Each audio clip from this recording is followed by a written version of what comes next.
अस्सलाम वालेकुम व्यूअर्स, मैं हूं शाकिर सोलंकी।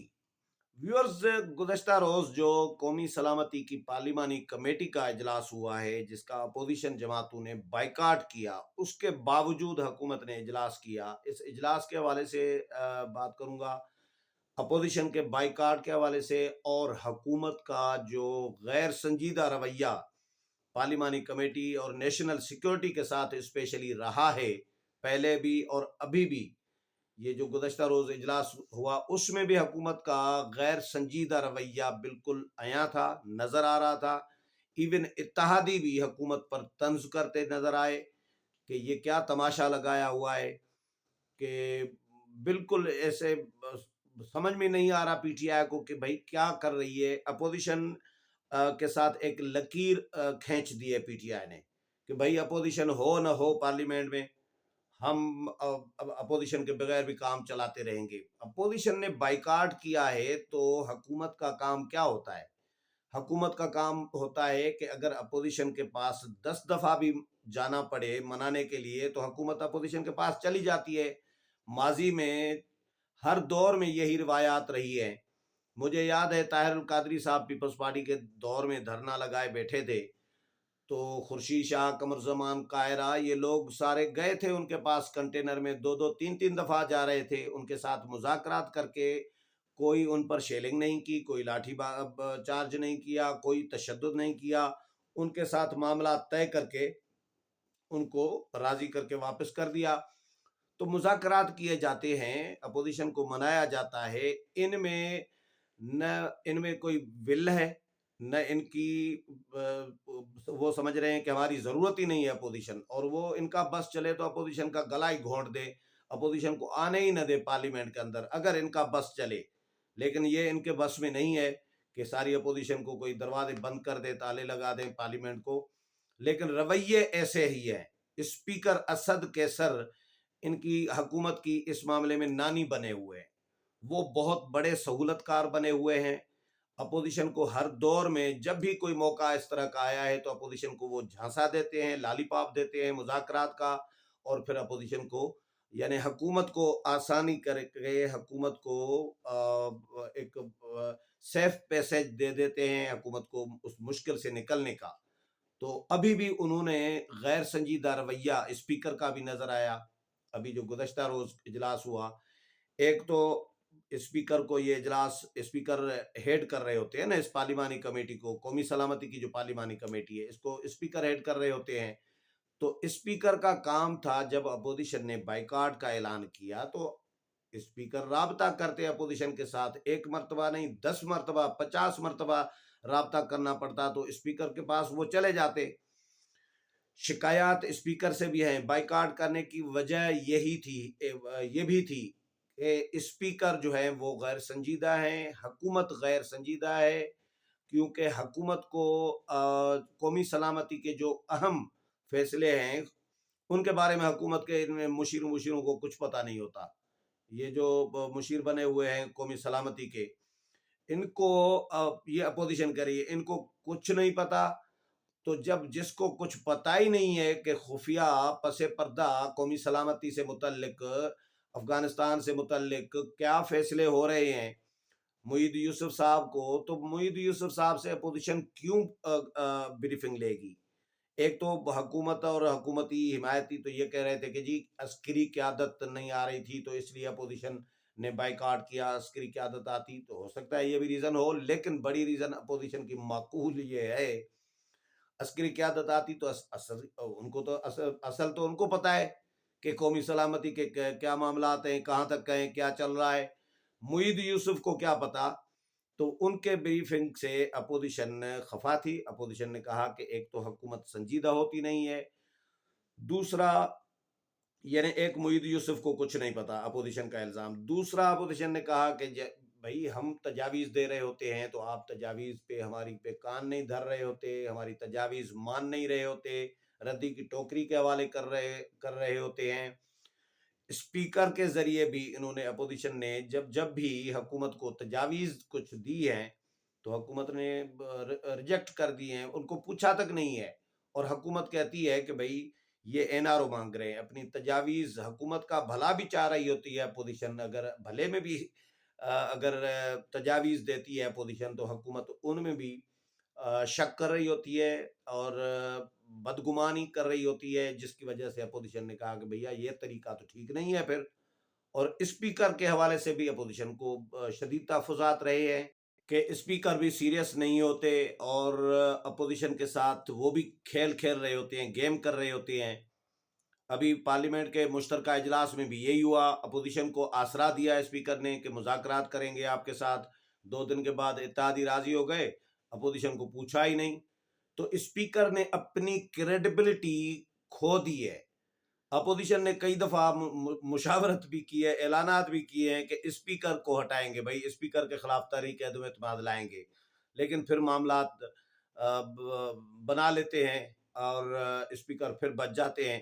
تو اسپیکر بھی اپوزیشن کے ساتھ، پارلیمنٹ کے ساتھ سیریس نہیں ہوتے، وہ بھی حکومت کے سہولت کار کے طور پر کام کر رہی ہیں، حالانکہ ان کا کردار غیر جانبدار ہونا چاہیے، اصولی طور پر، قانونی طور پر، کہ جب وہ اسپیکر بن گئے تو وہ پورے ہاؤس کے اسپیکر ہیں، کسٹوڈین ہاؤس کے، وہ پی ٹی آئی کے نمائندے نہیں ہیں، لیکن یہ اسپیکر صاحب جو ہیں وہ پی ٹی آئی کی پارلیمانی کمیٹی، پارلیمانی پارٹی کی میٹنگ میں جا کر بیٹھتے ہیں، عمران خان کی زیر صدارت جو ہوتی ہے، اور عمران خان سے ہدایات لے کر ایوان چلا رہے ہوتے ہیں۔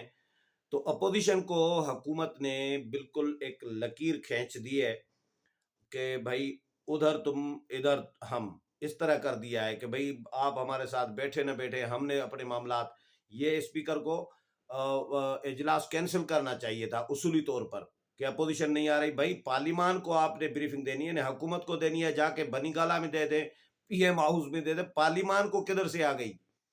پھر پارلیمانی کمیٹی تو نہیں ہوئی جس میں صرف حکومتی ممبران ہوں، پارلیمانی کمیٹی وہ ہوتی ہے جس میں دونوں ایوانوں کے اپوزیشن اور حکومت کے نمائندے ان کے موجود ہوں، تو اس کو پارلیمانی کمیٹی کہا جا سکتا ہے۔ یہ تو پارلیمانی کمیٹی بھی نہیں ہوئی، تو اس پر جو اتحادی ہیں وہ بھی تپے ہوئے تھے۔ سائرہ بانو ہے جی ڈی اے کی، فنکشنل لیگ سے تعلق ہے ان کا، وہ باہر آئیں، تو جب ان سے صحافی نے سوال کیا کہ کیا بریفنگ دی گئی آپ کو قومی سلامتی کی پارلیمانی کمیٹی میں، تو انہوں نے کہا کہ ہاں جی ہمیں بریفنگ دی گئی کہ دروازے، جب رات کو سو جاؤ تو دروازے بند کر کے سویا کرو، اور گیزر بند کر کے، گیس چلی جائے تو گیزر اور ہیٹر بند کر دیا کرو، اور پانی کا ٹب جو ہے وہ کھلا نہ رکھا کرو، اس کو ڈھانپ کے رکھا کرو، اور رات کو سو جاؤ تو بجلی اور لائٹ جو ہے بند کر کے سویا کرو۔ اس طرح کا طنز کیا ہے جی ڈی اے کی جو حکومت کی اتحادی ہے اپنی ممبر سائرہ بانو نے، کیونکہ وہ دیکھ رہے ہیں ان کے لچھن پی ٹی آئی کے کہ بھائی ان کے تو کوئی حکمرانوں والے لچھن نہیں ہیں، ان کے پارلیمان جس کا احترام ہونا چاہیے وہ لچھن نہیں ہے ان کے۔ تو پارلیمنٹ کو، پارلیمانی نظام کو بے وقت کرنے کے لیے، میں پہلے بھی بار بار کئی اپنے ویلاگز میں کہہ چکا ہوں، پی ٹی آئی ایسا رہا ہوتا ہے کہ پی ٹی آئی ایک اسی ایجنڈے پہ آئی ہے کہ پارلیمنٹ کو، پارلیمانی نظام کو، سیاسی اور جمہوری نظام کو، سیاست کو، جمہوریت کو، پارلیمنٹ کو اور ان نظام کو جو ہے اتنا بدنام اور بے وقت کیا جائے کہ لوگ خفا ہو جائیں، پبلک خفا ہو جائے، لوگوں کا اعتماد اٹھ جائے پارلیمنٹ سے، سیاست سے، سیاستدانوں سے اور جمہوریت سے۔ وہ لوگ یہ کہیں بھائی نہیں چاہیے ہمیں جمہوریت، نہیں چاہیے ہمیں پارلیمنٹ، نہیں چاہیے ہمیں سیاستدان، ہمارے لیے تو صدر مملکت ہوں ایک ہی، یا جو ہے وہ ایک فوجی بھائی آ جائے، یا کوئی صدارتی نظام لگ جائے۔ تو پی ٹی آئی کی خواہش، کئی دفعہ آپ لوگوں نے دیکھا ہوگا صدارتی نظام پہ ڈیبیٹ کرایا جاتا ہے میڈیا میں، جو اپنا جو میڈیا ہوتا ہے ان کا، لفافہ میڈیا جس کو آپ کہہ سکتے ہیں، لوگ تو لفافہ میڈیا کہتے ہیں نا، تو وہ میڈیا ڈسکس کر رہا ہوتا ہے کہ جی صدارتی نظام، اس نظام سے تو اچھا ہے صدارتی نظام ہو، یہ تو نظام بالکل فیل ہو گیا ہے۔ بھائی فیل کس نے کیا ہے؟ آپ لوگوں نے اس کو بدنام کیا ہے۔ آپ سیریس ہو کے آ جائیں نا، وزیر اعظم ہیں آپ عمران خان صاحب، आप पार्लियामेंट में आया करें, पार्लियामेंट में बैठा करें, डिबेट कराया करें, अपोजिशन की बात सुना करें, अपोजिशन को से ताउन किया करें, अपोजिशन से ताउन मांगा करें। आपके साथ वो ताउन करने के लिए तैयार है अपोजिशन भी। लेकिन आप अपोजिशन से मुशावरत करना नहीं चाह रहे होते, आप अपने आप को अकेले कुल समझ रहे होते हैं और इस मुल्क का बेड़ा गर्क कर दिया है मईशत का अब पीटीआई ने। और जब आपको काम करना नहीं आता, आपको समझ नहीं है, अल्लाह ने अक्ल नहीं दी मईशत की कि मईशत किस तरह बेहतर करनी है। रुपया दिन ब दिन डिवैल्यू होता जा रहा है, जीडीपी आपने माइनस में पहुंचा दी है, डॉलर कहाँ से कहाँ चला गया है, रोज महंगाई बढ़ रही है, रोज पेट्रोल बढ़ रहा है। तो आपको जब चीजों की समझ बूझ नहीं है तो फिर आप अपोजिशन से तो मुशावरत करें ना। आपको अपने आप को भी कुछ समझ में नहीं आ रहा कि करना क्या है।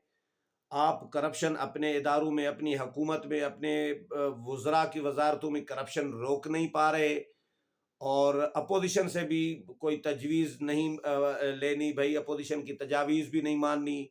अपोजिशन आपको कह रही है कि भाई आपके साथ हम ताउन करने के लिए तैयार हैं, लेकिन अपोजिशन जब ताउन करने के लिए तैयार होती है तो आप कहते हैं कि जी ये एनआरओ मांग रहे हैं मेरे से, अपनी बख्शिश मांग रहे हैं कि हमें माफ़ कर दो। तो आपने इंसाफ का जो जो एहतसाब का जो सत्यानाश किया हुआ है एहतसाब के नाम पर, कि एहतसाब बिला इम्तियाज एहतसाब, पीटीआई के किसी बंदे को नहीं पकड़ना। जिन पर भी इल्जाम है या तो उनकी फाइलें बंद, या तो उनके मामलात पेंडिंग, या उनका फैसला नहीं आने देते, लेकिन अपोजिशन को रगड़े में रख रहा है। तो ये कैसी रियासत मदीना का नाम ले रहे होते हैं आप। तो अपोजिशन को इस पार्लिमानी कमेटी जो नेशनल सिक्योरिटी, अब कौमी सलामती का मामला, उस पे ये रवैया है कि वजीर आजम खुद नहीं आते कौमी सलामती की पार्लिमानी कमेटी में, वुजरा आते हैं। आज भी मैं जो रिपोर्ट कर रहे थे हमारे दोस्त, चीजें मेरे पास भी आ रही थी खबरें, तो लेट अपनी मर्जी से आए हैं, कौमी सलामती में आप आए हैं, वक्त पे आए, कोई आ रहा है कोई जा रहा है, इस तरह बिल्कुल यानी कोई कोई अहमियत नहीं दी जा रही कौमी सलामती के मामले को पीटीआई की जानिब से, हुक्मरानों की जानिब से। तो जब ये लक्षण होंगे तो फिर अपोजिशन क्या करेगी? अपोजिशन तो कहेगी कि भाई हम बाइकआउट कर रहे हैं, हम नहीं आएंगे, आप सीरियस नहीं है, आप संजीदा नहीं है। तो जब नॉन सीरियस रवैया हुकूमत का होगा तो फिर अपोजिशन का ये राइट बनता है, अपोजिशन हक बजानिब होगी कि अपोजिशन बाइकआउट करे और अपना एहतजाज करे। लेकिन हुकूमत ने अपोजिशन के एहतजाज को खातिर में लाए बगैर एक तरफा पार्लिमानी कमेटी का जो इजलास है कौमी सलामती का, वो कर लिया और सियालकोट का मामला, उस पर डिस्कस किया गया, तशवीश का इजहार किया गया, मजम्मत की गई और नेशनल एक्शन प्लान के हवाले से डिस्कस किया गया कि जी नेशनल एक्शन प्लान पर अमल दरामद अभी मुकम्मल नहीं हुआ, कहाँ तक हुआ है और कहाँ तक रहता है, क्या क्या अभी मजीद करना चाहिए। ये ब्रीफिंग थी। और लेकिन अपोजिशन तो चले नहीं आई, अपने अपने जो इत्तेहादी हैं वो भी इनकी ब्रीफिंग से मुतमईन नहीं है। तो आप इसमें से अंदाजा कर सकते हैं कि हुकूमत कितनी सीरियस है कौमी सलामती के मामले पे। उम्मीद है प्रोग्राम पसंद आया होगा। अगले प्रोग्राम में फिर मुलाकात होगी, तब तक इजाजत चाहता हूँ। अल्लाह हाफिज।